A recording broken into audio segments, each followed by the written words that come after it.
Ani anflebaw ka bela jelen fo ka awwal mando munu sogalono ana mali fanta ani nani bela jelen fe ka bela jele awni sogoma biye alamsai juillet kalo ale tleta ani kelenye biye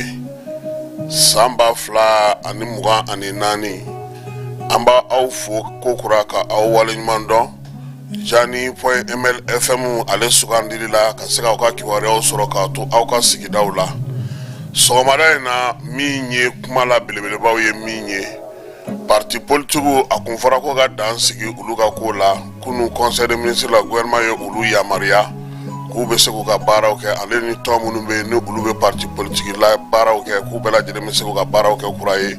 suspension min kun fɔra ko nin ye a wulilen ye yaasa bɛɛ lajɛlen bɛ se ka segin k'i ka baara kɛ cogo min conseil des ministres min bɔra o kɔnɔna na ale y'an ka sɔgɔmada in na saraba ye an na tila ka an da don o la ka walawala a bɛ se k'a faamu cogo min na pankuru jigi kɛnɛ ye bamakɔ ko taji tɛ yen min ye pankuru ye ne ko taji min kɛ pankuru kɔnɔ amara ale tɔgɔ ye di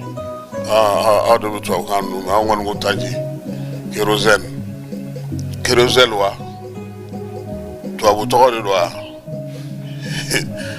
amara ko kérosène dɛ kérosène ko a ti ka ye bamakɔ aérodrome bon anw kɔni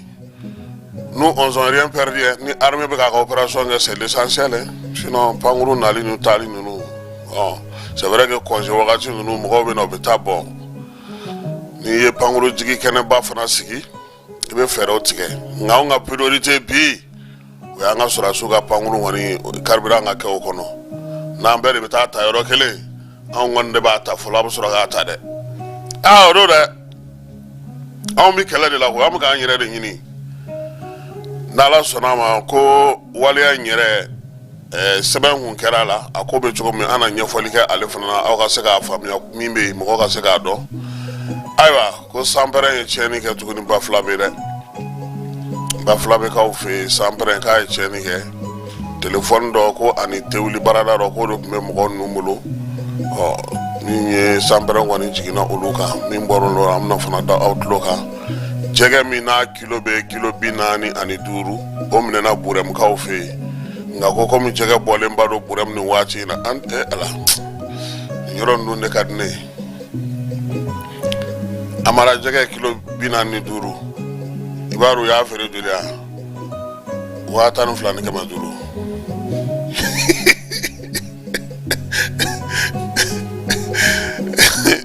bamakɔ yan n'a tila ka jɛgɛtigi wele y'a wele k'a ɲininka a bɛ bɛn joli ma yan ko jɛgɛ de bɔlen b'a don burɛmu ko hali ni i ye ji soli i ni sale bɛ taa a ka so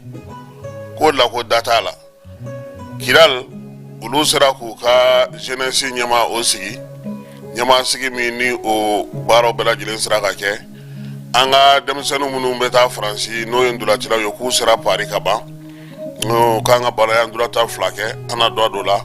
Colombie ale ni Argentine olu de bɛ ɲɔgɔn sɔrɔ Copa final la ni Ala sɔnna ma olu ta ye ntɛnɛndon ye le 14 o tɛ sibiri ye sa wa min ye Espagne ye ale ni Angleterre bɛ ɲɔgɔn sɔrɔ a bɛɛ yɛrɛ gosicogo kɛra kelen ye o Espagne ye 2 ni 1 kɛ Angleterre fana ye 2 ni 1 kɛ wa maa minnu ye but olu de gosira fana Faransi de kɔnna ka but Espagne na ale ba cira nɔnɔ feerela ninnu olu fana ye but ja mais nɔnɔ feerela ninnu ka mɔgɔ denmisɛnninw ka ɲi dɛ u bɛ se balontan na ye ni ne ka di ne ye o la ne bɛ Copa lajɛ ne bɛ si ɲɛna ka Copa lajɛ sayi ne balontan nɛgɛ ti da aw ka coupe d'Europe in filɛli la quoi u ti ballon kɔnɔna jɛya i b'a tan de faut jouer non n ko ni balontan banna Copa la ire ba itu taro ko mo me saka gay e ga la ko Brésil éliminé nous Colombie nous Brésil éliminé bon nous Brésil européen nous na beaucoup a namugola sogoy ko coupe d'Europe yi ka ba ka ken joueur chama fana ka ballon d'ango bané Olivier Giroud France ka fait Miller Allemagne Kroos aleni bon o Copa Di Maria ale fana ko ni u ye koputa ale fana bana wala nsame ko Cameroun mamu nga ta jiola atleti o ye mas woro de nga delegation e ma kemen biduru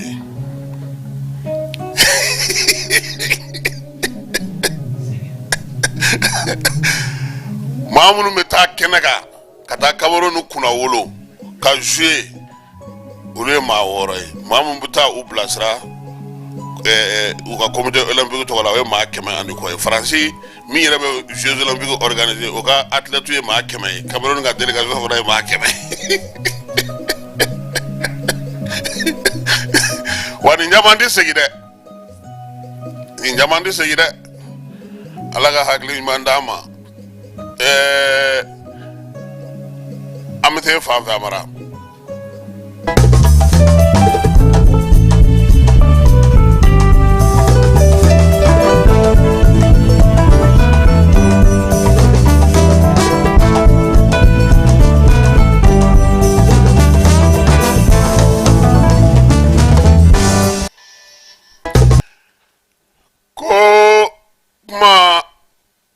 alete sonne kuma balia mai makunu fanati famu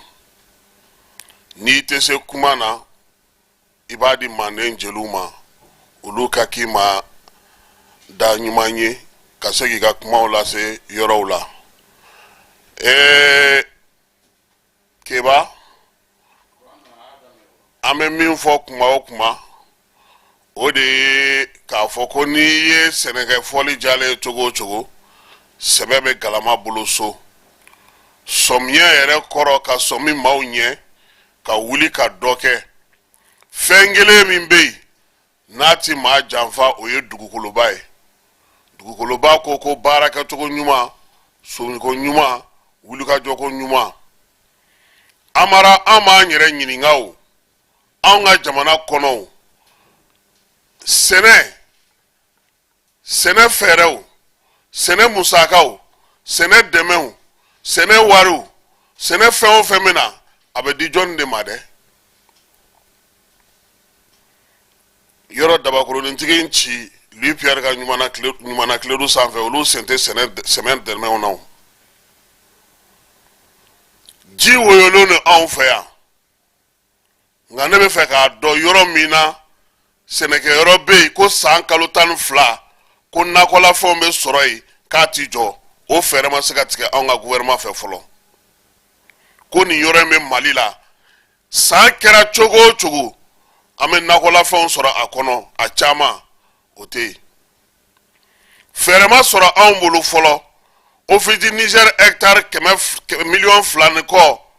ka sega do berela nga fere sora le no anfe nogo mini jamana be wardo ala amso ko dungo yuruku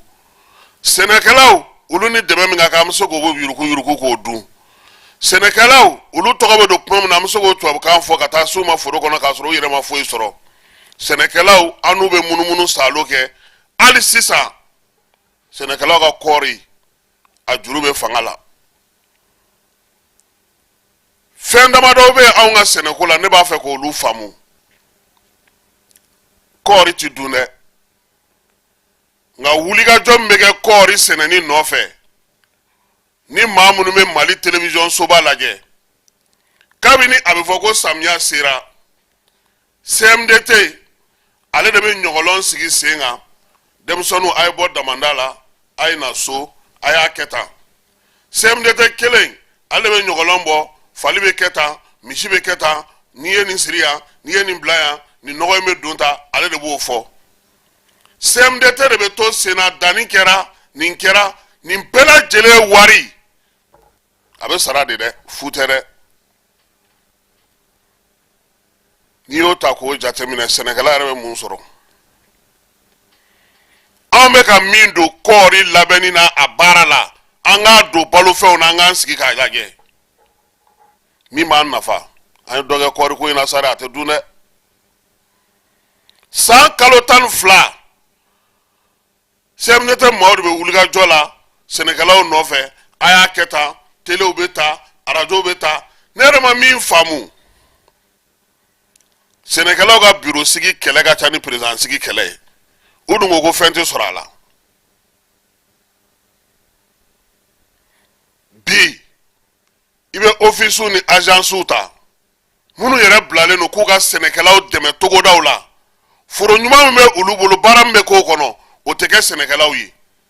nɔgɔ ɲuman min bɛ taa ye tracteur ɲuman min bɛ taa ye semoir ɲuman min bɛ taa ye min ye bateziw ye ni malo kanna malo n'a fɛnw u bɛ don bɔrɔ minnu kɔnɔ ninnu bɛɛ lajɛlen bɛ olu yɛrɛ bolo ka tɛmɛ sɛnɛkɛlanin kan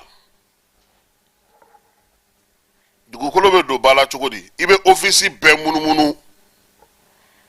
ɲinan dɔrɔn de directeur kelen ko ale t'a di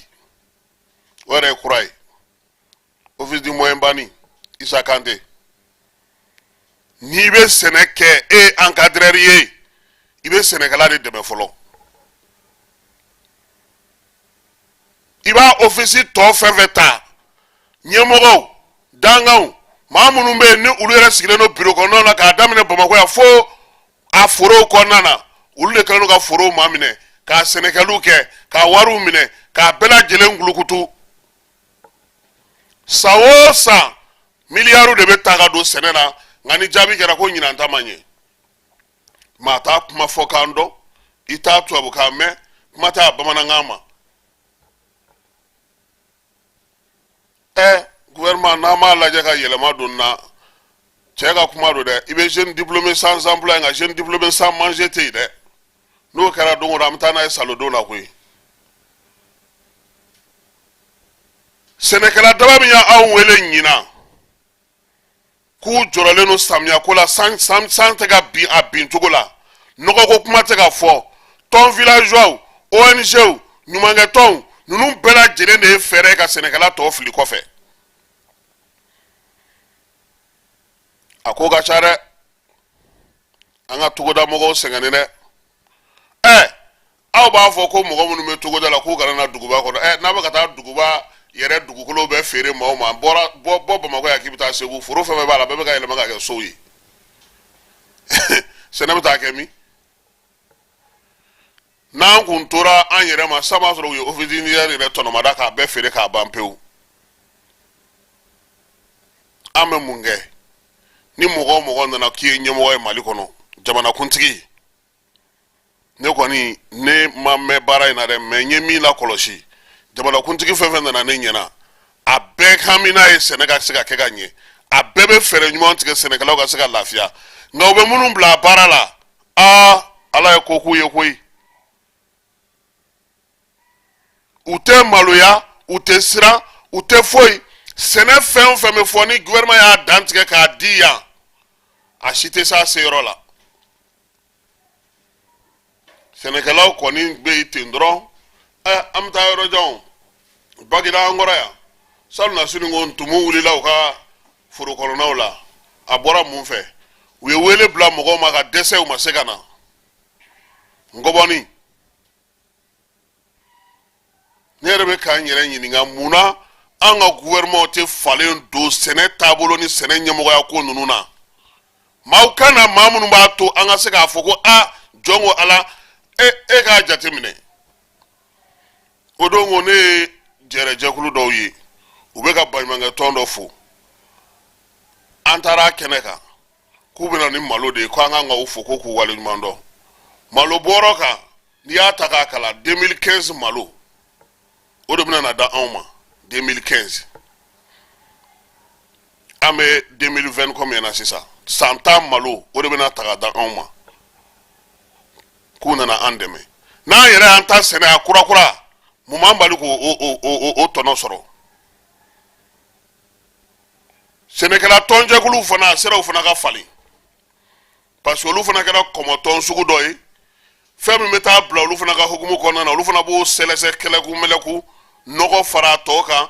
mine tonde yu kono sa jabaru masa ala keto ku ibulu da o kan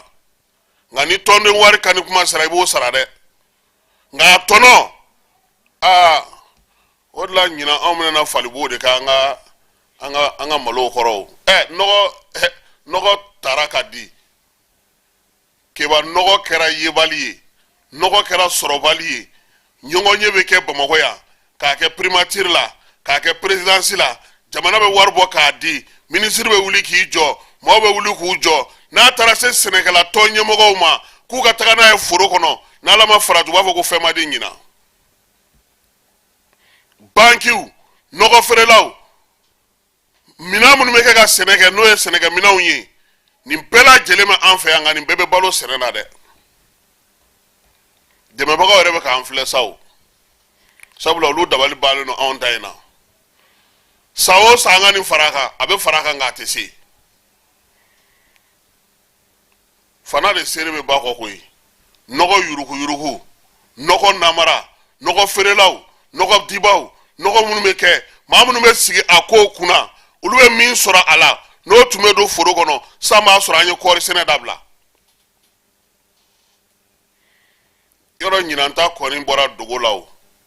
utungo ko samnya be damne wati mi on sont terminé si ça ko no ko fo moko ka ulawe ka le 20 juillet nunu kono nin kalo entle muga ko moko ka beseka dani ko fo ola sanji be ala de bolo nga jimi ma an bolo an ma nga ansiki ka sanji kono wallahi ne ko ma nyini nyemogo fe ko jija na ko la fe supome karoti concombre salati jaba pomme de terre ni fe nunu bela jele u ka na ko fere yoro musongana munu be mali kono ga kena nyini ka du uma ka jidu uma ni le tu es présent asimi ataka ta jidi mogoma c'est très bien école so nous font c'est une très bonne chose wallahi mais ne me minge mu me kene dota ka forage bisala kala ka muso nyini ka bo mali fambe ka duma ka laje nyina yani sawre ta me min sora ala mogo ka nga développement de laje mogo be do soro mina ministre ma fa yana ko bagina ni jaba sanana nyina no nyina sawre muso be do jabala uba chegana na wondala ka no sigi atesa parce que betara ni jabai na ma sawta mais na forasiza anye kena min sigi président na ni kana ni forasi ke ka kena min sigi muso munun bora sika so ka tana ka fawo ye sika so munun bora se ka tana taw ye segu munun bora ni yoro ka tana taw ye o te balifana o dugu fana ko na munun be no muso ye ni na ko ni fembu bulo ka jiduma iko sibi abe ka ketugo min ka kena duma ka jiduma ka shiduma ka bnambla okoro amanyuwe nununga nakola sanna sinungo nako kumeya hectare kelengele o nyogona kononton CIC o de tako di musoma u ka se ka barake u yere ame bon nogola chugodi neta nga kunfinjate de président ko ma ta hawari ale bi se ka foko bon monsieur le ministre de l'agriculture ayeni kenen soro bagine daya Sénégal muso munu me région ngono afu nyina ni sandoin u kana ni yoro ina obina na Sénégal nako fon siga soka o taga ke pomme de terre segu ka ko mulu be bananwu de do sa luka ke bananwu ye tiga oni fon anga Sénégal la ya asankele kiba abe mindi wallahi ubega mundo kori ni fen nununa nu ya bla nyega ka di muso ma amanda falea afere roga soro aka labe nganye aka ke fen sanu mawye nteleke robe Kenya anye kalanga nyogon fe Suisse ibara be minga furundo depa ambora kalana go ne makale tege journaliste tiebe furundo drone fere Kenya ko na be furundo do aya ale de tado Jonathan depuis alaka da abe ka amadele ka furu mais furundo akoni ma ale ne fenfenyi ale abe soro odela jet privé be petit nimolo abe jige arega furu kono ambe kalanga nyogon fe ankla le ko be ta mu ngwa mta nga ayaw ndayoro ma mu segi ko mun ga aw ma fo kan na journalist akala ga ko ale ko ti se ga ale balo Kenya ko nta ka bisa ko furo ba fa bolo abtai antara Suisse yoro do la wa fo ko Lugano in dancere do Suisse ni Italy ni nyonche ke bay hakilite jenatique fewo fena tiga de na nyugu nani fendu nu ba beto bi Italy ni Suisse ni nyonche parce que Suisse ka fait kan nani ne be fait français anglais allemand aleni italien wera ka Suisse kan fana bubulu donc au côté minga suru no Lugano ni ne be antaro de lagere cheni jaay shimina ulubulu ka blaku an ngoni ndugu bu ko sawu ka manger mawo jatemine ni ngari ni mandi jaale be ka furu ko jatemine ke ba magnifique mimi bulu o mine ka nyaban c'est que ambo kenega ale hakli ba fa ka furu la fo ita ko nye min fi yana sisa shwene ni yuruku aba mo jon bulu sikaso ka ofi pour ka se ka famia nyina samyala ministre ko senena minye million woro buruburu saba hectare o de ka nga senen nyina dun few no ye malo na nyogona ni nyon ni kaba ni few nyi million ta ani kele anga o de nyini kori bab wolonvla ani biwora ani duru toni anga o de nyini yasa o ga soro fere feve fora Sénégalais ye feve la nyini a chaman sara ka soro ngamba laga munye keba siga soka ofi nogo min dira ko gata mawo de menai boro kemenani ani muga ani wolonvla o de na sugula shuenna direction nationale du commerce et de la concurrence bolo farambe siga so ale a bolo da ni ne kan wali a inkera jouer kalo tile saba boro kemenani ni muga ani wolonvla mamunu ya di ama oye programme résilience système alimentaire Afrique de l'Ouest olu de nogo indi ko ga andemene aye yasa aga sega ke ngaw kuma ga fere siga so medine sugula congrès mo gore tara nogo emine ubulu nogo minele directeur de journalisme be no esegu fofana ye ako ulu tume munumunu salo era de la tenwoi umabo nogo yini re kama ngawye munye unyebe boro dola anyogona fevebe ube kwa doni no sebeni me famina onye shinente oyu siga u gerala chela kwe ka boro ko ni aka to ko ka anye shinta unyebala asebeni no aka kwa manga firi nogo inka nga di Sénégal odema ku demena jamana no gouvernement war mundo ala okama afora chena ola kwebe kan minga ne ko ti bene ko ne shwene de ko sabula ko mimbe nogo inga ko tsega ke isaba ni ale yere ye sene ko nyene bo baye siga so ka ofi akoko nogo sugu munu soro la kono uba fo nogo ma ko MPK ani DAP o nogo sugu o do soro la akono ube ku fere joli wa duru ani keme duru ani was fla ani keme segi sabula o ya fere li songo e gouvernement kele no ka musaka min do ka dota ala o kele nunu ngo ko ni tsega tota ne Ousmane Dambélé ale ye nyefoli ke ka yira ka fo ko nogo min nana ka di Sikaso directeur régional de l'agriculture ma keba akanga ta Sikaso commune muga ani kononton de la commune muga ani nani o Sikaso re cercle kononai duru o kajolo ka otai angara munumbro kuyo maukumani amade ola sa segali keli madame le gouverneur no ye Marie-Claire Dambélé na be kandela ka ga sigila alo ko ni ngoni ko sharia rubu fara ka bonyana ko mamu ye ni wale ake ayi itega nogo shuye tanki to tintugula te ko te nyenyini ko nominali ka ke gouverneur ko te ko ka nominali ke ko ni tsega nyale ni alete ni ndaro sura afar ko lo fansi mawu yu bin kashu ni fo akoko aya nyeji jokui nunu me ka anjoli de mi ansega jenini gouverneur musodo keba mason shariatigu mamunu minen loka ngami ye nogo nunu nye afora ko ka minen ko do tiguma ya sa mamunu na aka kan o se ga soro tugo mina ina fa kara Allah ina tugo mina me toni na tugo di ko me nye soro nogo mana bobo makoya nogo be temensira munu fe keba abedoni foka ta se dugu kono mauma opma majume ne be siga so ye no kele no ka nogo soro foka ere labo fa ta bla magazin no ko ka firi gonere kuma do fo jaran de ko u kanani nigisi na sa ka bla de u ka kontrandi kai parce que fana ba on fait on ni fe kiri sira mina on fama ba c'est bon avec justice ka bolo ka ngaba avec nyina bo akotere akanyina bo akanye fai mauka bo akalama amara mite fa fe amasoro kana se kana do kuna funu konnana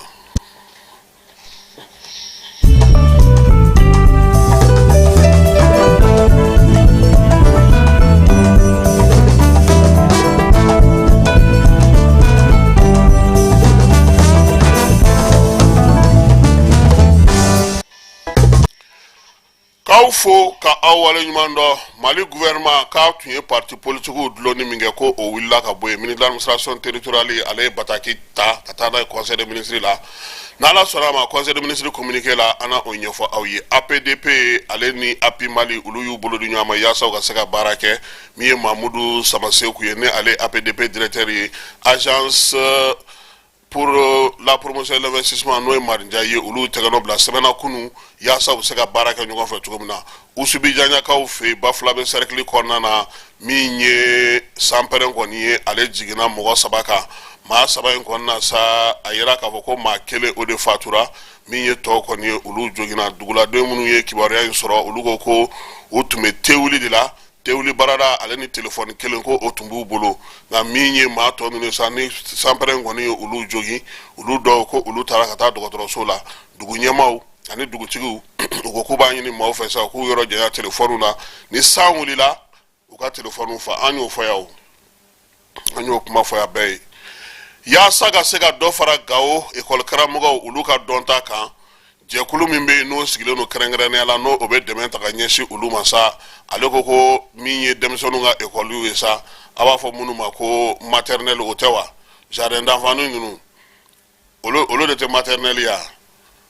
ulu to da muso la shenkele ne ko olu munu me gawo ko nana sa ye wele madake ya saga sega do fara ulu ka donta ka tugumina o hukumu ne ko nana sa kalansigi ngoni kala minye kalanse nye gawo ale ko nana ye ko karamogo bisaba nyonata do sega fara ulu ka doni ka tugumi je yembe no yo gorongondo e ale de ni sigi senga ko kalo kelen ko nana una alaja sa gawo kono mamunu be nule ko karamogo ye ka do fara ka donta ka ufana be sega bara ka tugumina sigida ko nana ko nin ke kumba ere minye e ko mana blan to gena tamie ko karamogo yo usigile meto ayani ukata ukasiga na fion bawo ere la sa kube nin kalanke ukuna yasa ni école binana ta demsanu ulube se tukomina ka haklina kura école karamo ga saka haklina kura so tomi ferani de balu ko lutige yasa mi e kalanso nunu konana shifin na ka ono e demsanu e samo banu ulube saka ladon to komina ufeka nye aleni ko famya to kura sania ko lakana ko nyege mume no olubu ka yoro la ulufu na saka lara ulu to komina bara bu saka ke to komina demsanu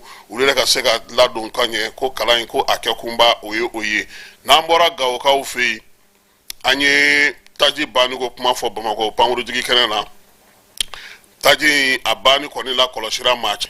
uya ira ka wasa ko minye panguru chama ulu amarega fendo kerezon ko de baniru minye aéroport nyama ya soyi aleko kai bataki ke kati asekna maka funya na ko ka damne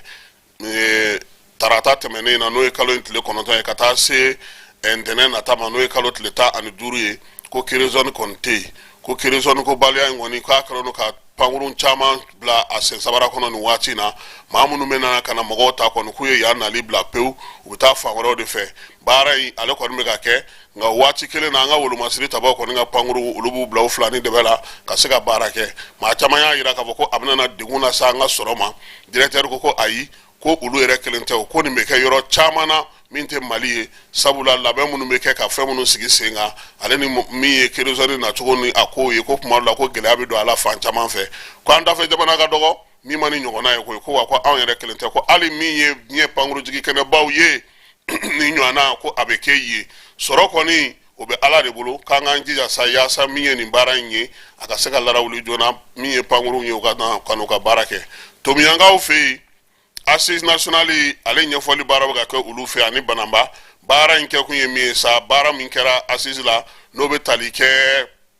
lakanako la sɛnɛko la jisɔrɔko la ale ni kalanden école la ka to o ɲɛfɔ u ye yaasa u bɛ se ka faamuyali kɛ cogo min kɔmasegi baara in ale kɛ kun ye sa Assise nationale yɛrɛ kɔni kun ye laɲini 517 min kɛ waleya minnu sera ka kɛ a kɔnɔna na o ka ɲɛfɔ maire lakaw ye ale ni dugudenw bɛɛ lajɛlen ye diɲɛ seleke naani lasigiden 9 n'o ye ambassadeur ye olu taara Gawokaw fɛ yen kunungo yaasa ka t'u ɲɛda maaw ka maa minnu y'u sigiyɔrɔ bila nin waati in na min ye sigiyɔrɔ min yɛrɛ bɛ Gawokaw fɛ n'u b'a fɔ ma ko Nata u taara ka taa yen lajɛ kurumo karili fana baaraw kɛra min ye donbolow ye dumuniw ka taa se makɔrɔniw ni sukaro ni ɲɔw ma u y'o ta k'o di maaw ma maa minnu y'u sigiyɔrɔw bila u y'a yira fana k'a fɔ fana ko maa minnu filɛ nin n'u kɔni y'u sigiyɔrɔw bila k'u bɛ degun kun kɔnɔna na kosɛbɛ nin kɛ kun ye ka se ka u dɛmɛ cogo min na Burɛmukaw fɛ yen dugu min bɛ yen n'u b'a fɔ ma ko Gɔngayi ale jɛgɛminɛnaw kɔni n'o o ye tɔnji cira ye k'olu sera k'u bolo da jɛgɛ belebele kan jɛgɛ min bɛ bɛn sa kilogaramu 45 ma k'u kɛlen k'a feere a wari a yɛrɛ taara a yɛrɛ sɔrɔ sa 12,500 k'u ye o de sɔrɔ a la maaw y'a yira k'a fɔ ko nin tɛ sɔngɔba ye ko nka ko nin waati in na ko jɛgɛ bɔlenba de don Gunda Burɛmuyanfa n'i kɔni sera an sɔgɔ sa jɛgɛ b'i fa o ale ye jɛgɛ faaba de ye nin waati in na ko jɛgɛ caman bɛ yen k'o de la ko u ma fɛn sɔrɔ ko wa ko n'Ala ma farati ko fɛn min nana sɔrɔ ji la min ka bon ni nin fana ye koyi salen de don salen in photo t'e bolo dɛ salen gwalen in de don Kolokanikaw fɛ yen chrétien diinɛ ka se ka lafaamuyali kɛ denmisɛnninw ye chrétien diinɛ kan olu kɛlen don k'u ka kan national sigi sa denmisɛnninw tɔgɔ la minnu bɛ 5e année fondamentale la ka taa bila 11e année na olu de bɛ o kan in kɔnɔna na k'an daminɛli baara in kɛra tarata tɛmɛnen nin kalo in tile 9 min ye lycée Famolo Kulubali la Kolokanikaw fɛ yen min ye baro sigi ɲɛ sa ko a bɛ tali kɛ min na ale kɔni kɔrɔ ye sa ko bɛɛ bɛ bɛn ko nka ko bɛɛ tɛ ɲuman ye denmisɛnw ka kalan min na tali kɛ o la ka se ka nin kalan ninnu kɛ u kunna u y'a yira sa k'a fɔ ko baara ninnu kɔni bɛ to sira sa fo nin kalo in tile 15 denmisɛnnin minnu bɛ nin kɛnɛ ka sa ka nin kalan in k'u kunna n'o o ye chrétienya diinɛ faamuli kalan ye ani seko ni dɔnko n'an ka maaya taabolo ko olu nana ka bɔ Sikaso Bamako Narena Kati ani Kolokanikaw yɛrɛ olu farala ɲɔgɔn kan Kidalikaw fɛ yen gɛlɛyaba kɔfɛ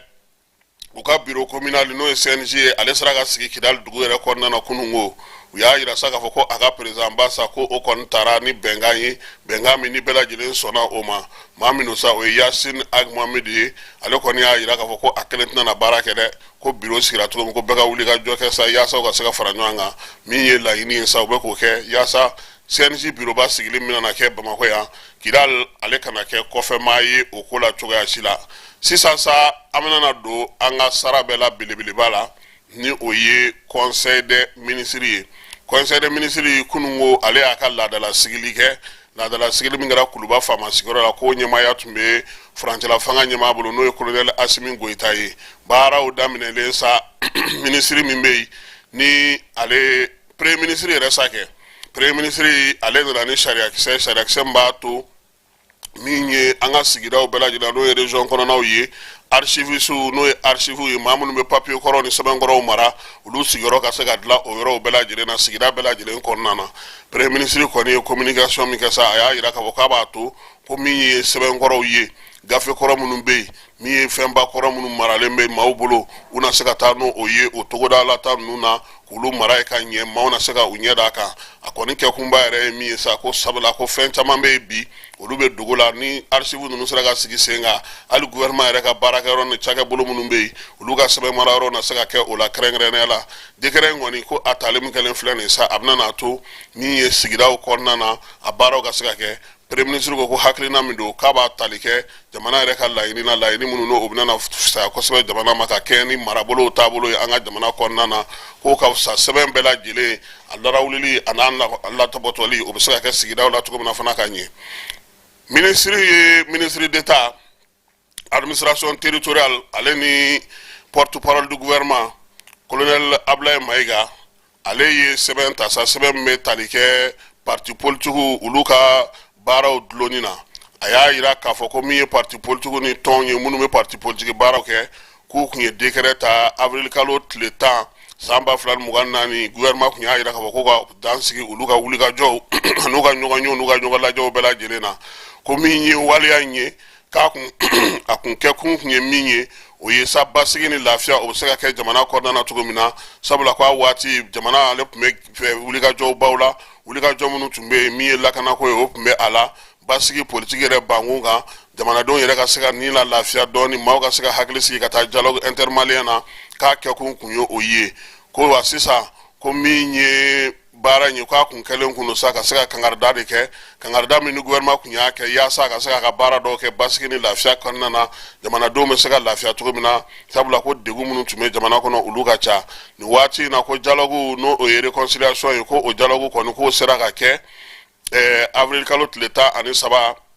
ka taa bila mai kalo tile 10 na ko baaraw bɛɛ lajɛlen sera ka kun cɛ ko sisan sa ko min ye kɔmasegi baara ye dialogue ale ye laɲiniba minnu kan n'o ye sigikafɔ in ye sa ko bɛ tali kɛ o b'a yira bi k'a fɔ ko basigi ni lafiya o bɛ ka don jamana kɔnɔ politique bankun fana ka fana ko hakili sigi ni lafiyaw nana o la ko gouvernement kɔni y'a yira k'a fɔ ko parti politique olu kun dulonni min kɛra an ka jamana kɔnɔ ko k'a wuli ka bɔ yen u bɛ se k'u ka baaraw kɛ cogo min na ɲɔgɔn lajɛw n'u ka jɛɛrɛw n'u ka fɛn fɛn ka d'u ye i n'a fɔ kɔrɔlenw b'a kɛ cogo min ko kɛnɛ ko a labilara u ye ministre min bɛ sɔrɔ ko kunna an ka jamana kɔnɔ ale conseil de ministre ladɔnniya ko a bɛna na sariya kisɛ dɔ ta sigi sen kan n'o ye décret sa yaasa ka se k'a yira k'a fɔ ko Asimi ye kuma min fɔ Sikasokaw fɛ yen Mali service baw la n'i bɛ taa sarali kɛ warimugu ko o ka bɔ a la pewu ko baara kɔnɔna na ko n'i y'a ta k'a jateminɛ sa ko an lamini jamana bɛɛ lajɛlen ye nin ɲɔgɔnna kɛ koyi ko yɛlɛma min don ko a yɛlɛma bɛna na teliya kosɛbɛ yaasa jamanadenw olu bɛ baaraba minnu kɛ bi bankiw kɔnɔna na warisara yɔrɔw kɔnɔna na yɔrɔ o yɔrɔ la sa ni musaka ko bɛ kɛ o yɔrɔ la ko ka se ka o ɲɛnabɔ a y'a yira k'a fɔ ko subahana mansin o sɔrɔli o bɛ a la min ye baara ninnu kɛli jamana yɛrɛ ka kɛsubaw la ka taa se sigida bolofaraw bɛɛ lajɛlen ma min ye chèque kow ye ko olu bɛɛ lajɛlen tun bɛ yen ko a na kɛ sababu ɲuman ye olu bɛɛ lajɛlen ka se ka ɲɛnabɔ minisiri kɔni y'a yira k'a fɔ ko nin baara min filɛ nin ye nin daminɛlen de ye ko a baara a kun fɔlɔ bɛna mun kɛ o ye ka sarali k'ale bɔ bolola sarali la dɔɔni dɔɔni ka se ka min ye subahana mansin n'o ye digital k'olu don a la ko n'o kɛra fili caman bɛ yen olu bɛ dɔgɔya sɛbɛnw larawulili ko o bɛ teliya dunko juguya ni yuruguyurugu min ye jamana yɛrɛ bɛ musakaba min bɛ taa maaw bolo kɔnɔna na tuma bɛɛ ko dɔ na bɔ o la jamana cakɛda belebelebaw bɛɛ lajɛlen na ko yaasa nin waleya in ka se ka timɛ sa n'o o ye modernisation in ye ka se ka sɔrɔw bɛɛ lajɛlen ladon digitalisation na ko min ye saracogo ɲuman ye ko k'o sigi sen kan ko jamana yɛrɛ kɔni kɛlen don ka labɛnw kɛ labɛn minnu bɛna n'a to min ye baara tun bɛ kɛ cogo min na ka o dɔgɔya dɔɔni dɔɔni kura in k'o bolo don dɔɔni dɔɔni bankiw olu sen na ye a la fɔlɔ a kun fɔlɔ na kɛ olu ye n'olu bɔra yen sa min ye faso yɛrɛ ka cakɛda minnu bɛ yen sa ni wariko bɛ kɛ olu la olu na don a la k'a na an kisi wari juguw ma a n'an kisi waleya jugu ma a n'an kisi hali ni juguya wale bamaja wale kɛbaa ma min ye sɛbɛn in ye n'a sigira sen kan ka kɛ ka ɲɛ sa a n'a tali kɛ sa ka se ka dafali kɛ min b'a to baara kɛcogo ɲuman o bɛ se ka sɔrɔ cogo min na minisiri min bɛ dugu jukɔrɔ nafako kunna an ka jamana kɔnɔ ale y'a yira k'a fɔ ko ale fana ye sɛbɛn dɔ ŋaniya sɛbɛn min n'o bɛ tali kɛ sa permis min n'o o bɛ di lithium maaw ma o décret ko k'o yɛlɛma Moneti Mining SARL ale de kun ye o permis sɔrɔ lithium tɔgɔ la an ka jamana kɔnɔ ko min ye o société in ye k'a tun ye sɔrɔliko fɔlɔ min kɛ o kun ye périmètre de min kun bɛ Bugu la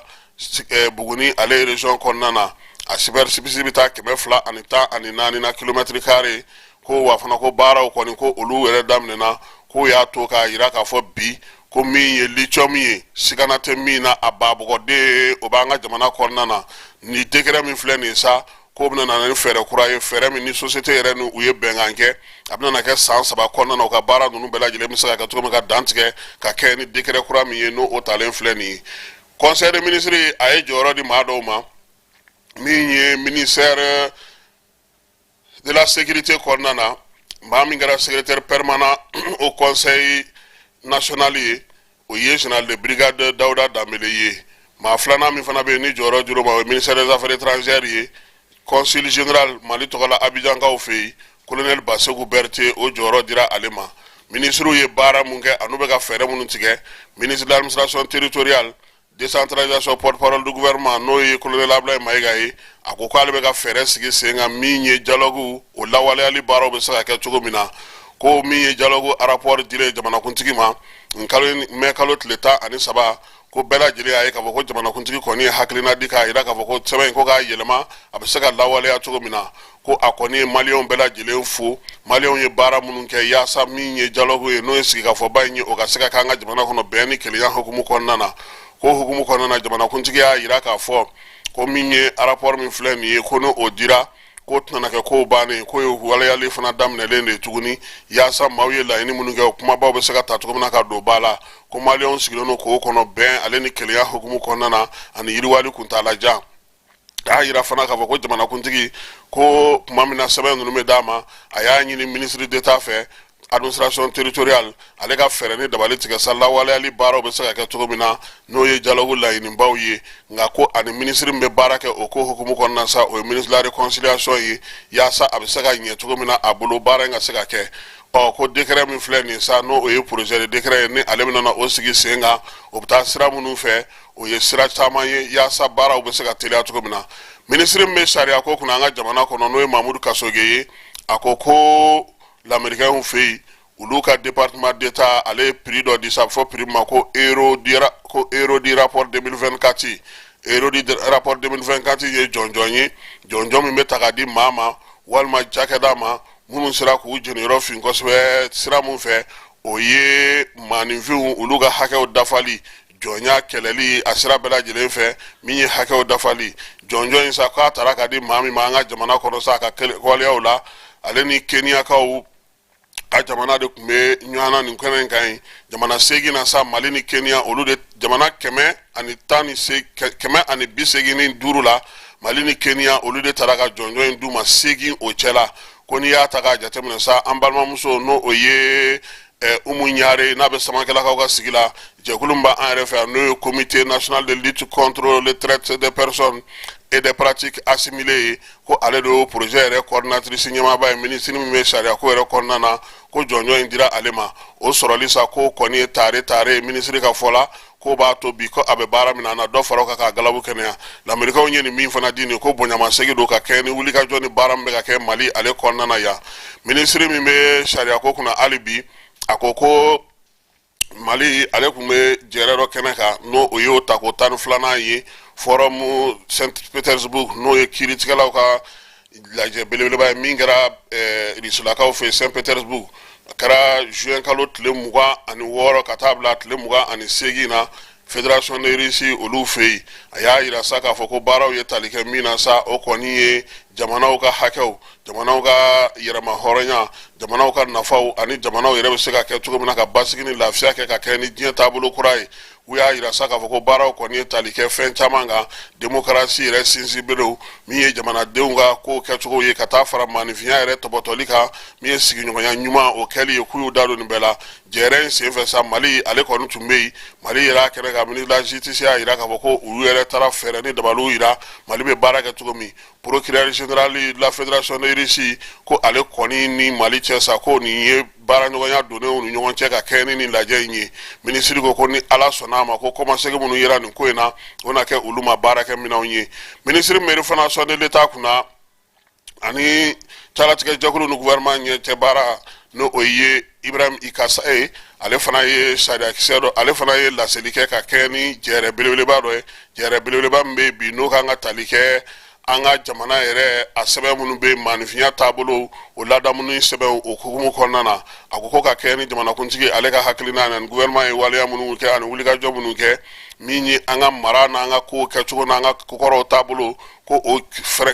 o programme kɛrɛnkɛrɛnnen min sigira sen kan yaasa an bɛ se ka adamadenya kalanw k'an ka jamanadenw kunna cogo min fasodenya kalanw k'an ka jamanadenw kunna cogo min ka kɛ ni an yɛrɛ ka tabiya n'an ka taabolow ye i n'a fɔ an bɛ baaraw kɛ cogo min ko o kalan don a ko sa ko yaasa u ka se ka kɛ sa jamanakuntigi ale kɔni y'a ɲini u fɛ u ka baara kɛ baara min b'a to o jɛkuluba in bɛ se ka baara kɛ cogo min na a fana ka sigi sen kan a sigilen sen kan sa ko a kɔni ye baara min kɛ a n'a b'a fɛ ka baara minnu kɛ don nataw kɔnɔna na k'a y'olu bɛɛ lajɛlen bɛrɛbɛrɛ k'olu bila yaasa a ka se ka o kɛ o dantigɛra conseil des ministres ye u ka session sa n'o y'u ka baaraw ye don nataw kɔnɔna na u ni calatigɛ jɛkulu na ɲɔgɔn ye min ye jamana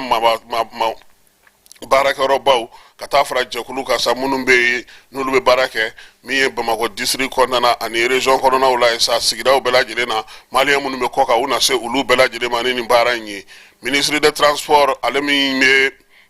an ka soko ni fɛnw kun an ka donibata kow kunna ale ye conseil des ministres ladɔnniya k'a jira k'a fɔ ko jɛrɛ 70 ani sabanan n'o ye comité des ministres agent sécurité navigation n'o bɛ kɛ Madagascar sa ko olu ka lajɛ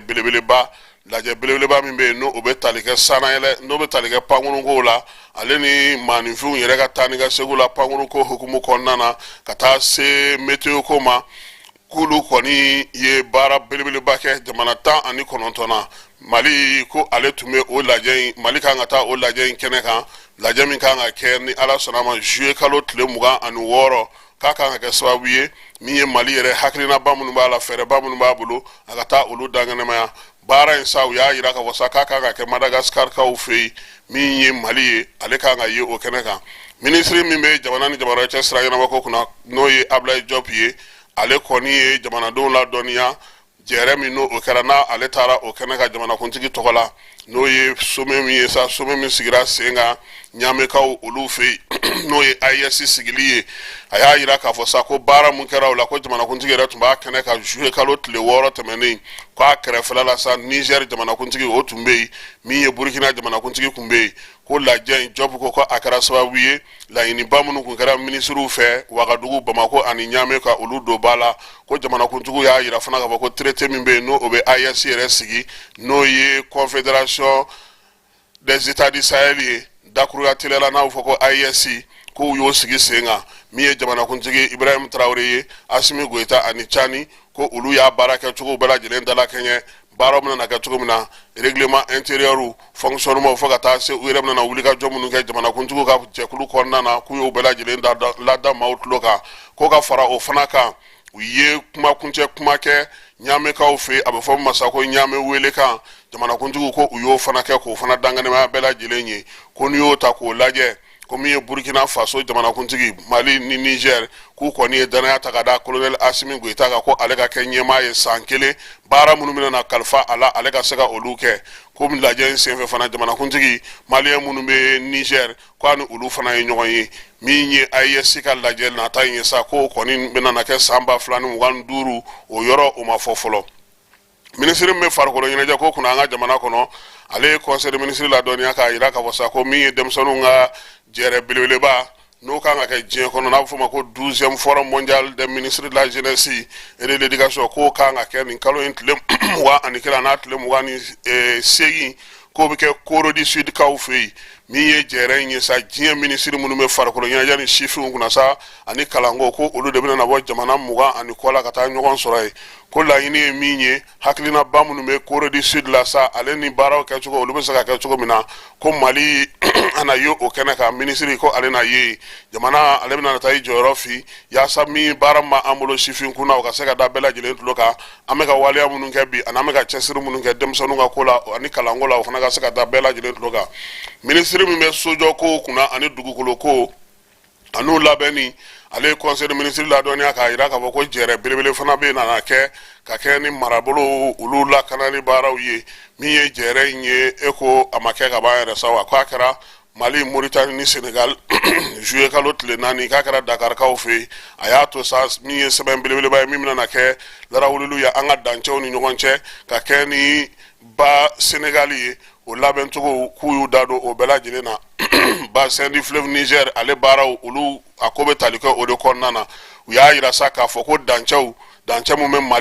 Mali ni Senegal cɛ Mali ni Mauritanie ni ɲɔgɔn cɛ sa ka kɛ ni ba in yɛrɛ lamɛnulawuli n'a baaraw ye k'u y'o bɛɛ lajɛlen da maaw tulo kan baara min kan ka kɛ o kɔnɔna na jɔyɔrɔ min kan ka fa kuma tɛ ka kɛ ni UEMOA ale ka laɲiniw ye k'u y'u da don o la jɛrɛ in a y'a to fana min ye dɛmɛbaga minnu bɛ yen n'o olu bɛ jamana ninnu bɛɛ lajɛlen ni ɲɔgɔn cɛ n'o ye dugudenw ye ko olu sen donna a la maa wɛrɛw bɛ yen minnu bɛ baara kɛ sigidaw lakanali ko hukumu kɔnɔ ani sigidaw tɔbɔtɔli fo ka taa se yiriwali ma sigidaw kɔnɔna na ko olu donna a la baara in kɔni k'a a y'a to minisiriw yɛrɛ k'u ɲɛda a kan waleya min bɛna kɛ don nataw la bassin du fleuve Sénégal kɔnɔna na k'o fɔ bɛɛ lajɛlen ye minisiri min bɛ kɛnɛya ko kunna sa ale ye conseil des ministres ladɔnniya k'a yira k'a fɔ ko bana fila min bɛ yen n'o ye dengue ni coronavirus ye ko min ye dengue ye ko ale kɔni u y'a ye k'a fɔ ale bana tɛ ka caya i n'a fɔ kɔrɔlen ko caman bɔra la ka tɛmɛ kɔrɔlen kan nka min ye covid fana ye covid fana ko o fana b'o cogoya kelen na nin waati in na k'o fana ma kɛ jamanakuntigi ale fana ye welewelemada kɛ k'an ka bana kunbɛn kɛ min ye jɛrɛ ninnu ye sa laɲini min ye sa n'o o ye furakɛli ale ni tɔpɔtɔli hakilina minnu fɔra dɔgɔtɔrɔlakaw fɛ k'an ka olu bɛɛ lajɛlen kɛ an taabolo ye amara yaasa min ye jamanadenw u bɛ se ka kisi cogo min na bana jugu ale ma an ka jamana kɔnɔ conseil des ministres ale kɛra kunu juillet kalo tile 10 san 2024 secrétaire général du gouvernement Birama Kulibali ale y'a fasiri farikolo ɲɛnajɛ ko ta nasira fɛ an ka denmisɛnnin minnu kan ka taa an jɔyɔrɔ fa n'olu si ma san 23 sɔrɔ olu sera faransikaw fɛ yen kunungo u selen yen sa u kunbɛnna pankurujigi kɛnɛ na ko n'Ala sɔnna ma badenyaya ndulati fila b'u bolo nin kalo in tile 12 stade Malbert u ni kan bɛ ɲɔgɔn sɔrɔ yen min ye kalo tile 19 sa u ni FC Bobigny fana bɛ ɲɔgɔn sɔrɔ yanni u ka ndulati fɔlɔ cɛ kalo tile 26 u ni Israel tɛ wa ko ni Israel na ɲɔgɔn sɔrɔ Europe kunu min ye Angleterre ye ale ye sen sɔrɔ Pays-Bas ka 2-1 o kɔrɔ sa ko final kɔni bɛ Espagne ale ni Angleterre ni ɲɔgɔn cɛ Berlin-kaw fɛ yen o ye nin kalo in tile 14 ye Ngilɛw ka denmisɛnnin min jouera n'a ye bi don a ko a b'a kale a n'a denw bɛɛ lajɛlen na ko yanni a ka yɛlɛn ndulati kɛnɛ in kan k'a y'a fɔ a terikɛ in na n'o ye Cole Palmer ye ko bi dɛ k'anw tɛ don fɔlɔ koyi k'an bɛ tila ka don ko n'an donna k'e de bɛna pasi kɛnɛ ma ne b'a kɛ bi ye Amara k'a y'a fɔ cogo min k'a kɛra ten nka u ye capitaine de bɔ k'ale don Kane ale fana ye bi don penalty la donc Ngilɛw ko depuis 86 o tun ma finale ye ayo ka kubu ta k'u famana kubu ma dɛ u ni kubu famana fɔlɔ ko Italie y'u ci o san 4 ye ɲinan ye penalty tan na ko Italie y'u ci ko Ze k'u ka entraîneur ko k'a ma fɛn min a ma tulonkɛ fɛn min na yɛrɛ k'o ye penalty tan ye k'a ma tulonkɛ min na parce que ko entraîneur kelen de don hali bi k'a ma tulonkɛ min na k'o ye penalty tan ye Didier Deschamps k'a ka to France équipe kunna ko fo san 2026 u ka fédération président ale y'o fɔ kunu ko n'i y'a jateminɛ ko Deschamps k'a ye ko caman kɛ France ye coupe du monde a ye kelen ta o la a taara ni u ye quart de finale la u cira finale la Euro fana na a ye jɔyɔrɔ ɲɛnama kɛ u ye France équipe denmisɛnnin kura min bɛ ka na ale de b'u faamu ka tɛmɛ bɛɛ lajɛlen kan Copa America la sɔrɔ min ye Uruguay ye ale buruna Colombie ɲɛkɔrɔ 1-0 o y'a sɔrɔ kunungo min ye Argentine ye ale tun ye se sɔrɔ Canada ka 2-0 donc finali olu ta ye ntɛnɛndon ye ni Ala sɔnna ma o bɛna na tan États-Unis kaw fɛ yen Copa ale bɛ ka taa yen ntɛnɛn sufɛ 0h don a bɛ bɛn yan 1h du matin ma Thomas Müller a ko ale ka retraite international ko nin y'o talen han ko ale ka ballontan kɔni ko nin ye a bɛ jouer Bayern fɛ mais équipe nationale nin y'o ko bannen Olivier Giroud o fana ko k'ale ni France wa ko nin y'a bannen ko France na ballon ta ale kɔ sa ko maa kɔni tɛ ale ye bi min don France maillot kɔrɔ ko maa min sera k'o ɲɔgɔnna don fɔlɔ ko ale kɔni fana ni ye France kɔni ka ballon ta ko ni ale ta bannen Di Maria ale kun ɲɛna ko u bɛ ci demi finale la o don ko nka a y'a ka kuma segin kura ye a ko n'Ala sɔnna ma ntɛnɛn don n'u jouera ni Argentine ka ballon tan banna o ye ale fana ta bannen ye pewu min ye Toni Kroos ye ale tun ye laseli kɛ k'a yira k'a fɔ ko balontanko yɛrɛ ale yɛrɛ bɛ ni ta ten sa ko coupe d'Europe in kɔni ko y'a ka balontan laban ye wa a tɛna jouer club fɛ tuguni. Cameroun ale délégation min kan ka taa JO la farikolo ɲɛnajɛkɛla o ye maa 6 ye nka délégation yɛrɛ maa minnu bɛ tugu kɔ ka taa n'u ye n'o y'u ka fédération n'u ka fɛnw ye olu ye maa 100 ani kɔ ye. Ko n'i ye Faransi yɛrɛ ta k'a lajɛ o min yɛrɛ ka jama ka ca ni bɛɛ ye o ko o ma taa ni min ye ko Cameroun de bɛ ka jama cɛ ka taa n'a ye ko wa ko nin problème ye min ye ko ni nin banna k'u tɛ segin koyi k'u tɛ segin dɛ ko y'u tolen de ye coupe d'Europe ko hukumu kɔnɔna na ko Barça ale kelen de sera ka joueur 12 bila ka taga équipe nationale la ko hukumu kɔnɔna na sa min ye fɔ a ye ale kan ka euro wari $3 ani 161 di ale ma ko sabula ko o bɛ kɛ ka nɔrɔbilali kɛ ka kɛ ni joueur minnu ye n'olu sera ka na ni club in tɔgɔ la ko wa ko Barça ko fana kɔfɛ tuguni Ousmane Dembélé ko o fana t'a la de ko o y'u ka joueur kɔrɔ dɔ ye wa ko o fana tɔgɔla musaka dɔ bɛ yen o fana kan ka d'u ma ko sabula o fana tun ye san 2 tugulen kɛ ɲɔgɔn kɔ a tun bɛ Barça la donc hali n'a y'a sɔrɔ a jouera Faransi fɛ k'a to PSG la ko o de bɛ jate ko fana ye fɛn min kɛ ko musaka cɛ tubabu ninnu ka wari musaka ka ca dɛ Amara an bɛ sɔgɔmada in na taa bila yan k'a fɔ sa n'Ala sɔnna a ma nɛgɛ kanɲɛ 18 su in na fana kasobon an na don o fana kɔnɔna na sabula an ka su in na invité débat politique kɛnɛ kan o ye commandant Dawuda Konate an n'ale bɛ ɲɔgɔn sɔrɔ 21h waati nka 18h journal an bɛ sɔrɔ ka na o kɛ a k'an bɛn Ala ka tile hɛrɛ caya.